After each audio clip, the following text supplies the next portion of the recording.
প্রথমে এটা ঢোকাটা খুব কঠিন ছিল এবং আমি এটা তখন আমি নিউ ইয়র্কে ছিলাম যখন লরেন ওয়ালশ নামে আমাদের একজন সহকর্মী, যিনি পাঠশালার মাস্টারও ছিলেন, ওনার সাথে আমি আলাপ করছি। তখন আমি জানতাম যে এরকম একটা মিডিয়া প্রতিটা হতে যাচ্ছে, কিন্তু তার সাথে আমার সরাসরি যোগাযোগ ছিল না।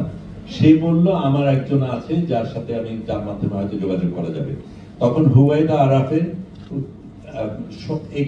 এটা বোধ হয় 23 তারিখে, 24 তারিখে উনি হুয়াইদা আরাফের হোয়াটসঅ্যাপটা দিলেন। আমি হুয়াইদাকে লিখলাম। সে তখন জিজ্ঞেস করলো প্রথম, তুমি কি করে জানলে? তারপর আমি জানালাম, আমার পরিচয় দিলাম। তারপরে 24 তারিখেই অন্যদের কিন্তু বাছাই করা অনেক আগে হয়েছে, আমি একদম শেষ ব্যক্তি যাকে ইনক্লুড করা হয়েছে। তখন সে বলল তুমি 28 তারিখের মধ্যে ব্রিন্ডিসিতে পৌঁছাতে পারবে কিনা। আমি তখন দেখলাম কোনোভাবেই এটা সম্ভব না, কিন্তু তার আগে আমি সিদ্ধান্ত নিয়ে ফেলেছি আমি যাব, এবং রেইনুমাকে আমি জানালাম যে আমি যাব। তখন তো আমার যোগাযোগ আছে, ও একটা ছোট্ট উত্তর দিল 100%।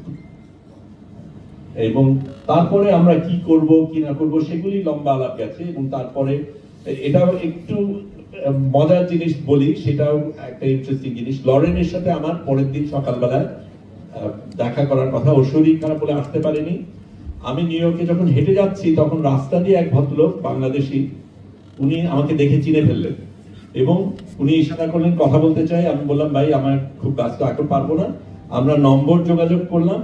উনি তারপরে বহুবার আমার সাথে যোগাযোগ করতে চেষ্টা করতে পারেননি। ওই দিন লরেন না থাকাতে তাকে আমি সময়টা দিলাম। সে এসে, আমি তখন ট্রাভেল এজেন্টের সাথে যোগাযোগ করছি কি করে আমি ওই জায়গায় অত তাড়াতাড়ি পৌঁছাবো। তখন সে আমাকে বলে সে একটা ভিয়েতনামের বিলিয়নিয়ারের জন্য সে ফিক্সার, বিভিন্ন জিনিস ম্যানেজ করে। সে এমনকি বললো যে তার একটা রাশিয়ার থেকে বিড়াল আনতে আমার $12,500 খরচ করতে হয়েছে, কিন্তু সেটা অন্য আলাপ। তো সে বললো আমি তো জানি কি করে করতে হয়।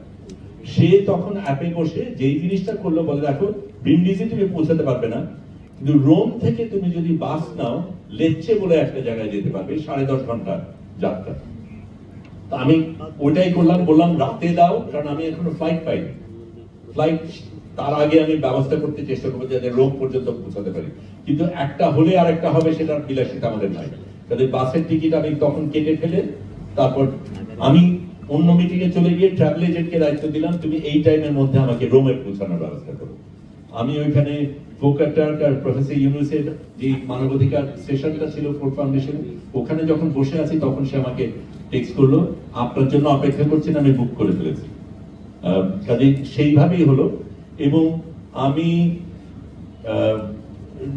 নিউ ইয়র্ক থেকে আমান হয়ে দোহা হয়ে ঢাকায় পৌঁছে এখানে আমাদের সাথে কি হবে, এতদিন থাকবো না, কিভাবে চলবে, এগুলির প্রস্তুতি নিয়ে আবার প্লেন ধরে রোমে যাই এবং প্রেস কনফারেন্স করে রোমে চলে গেলাম।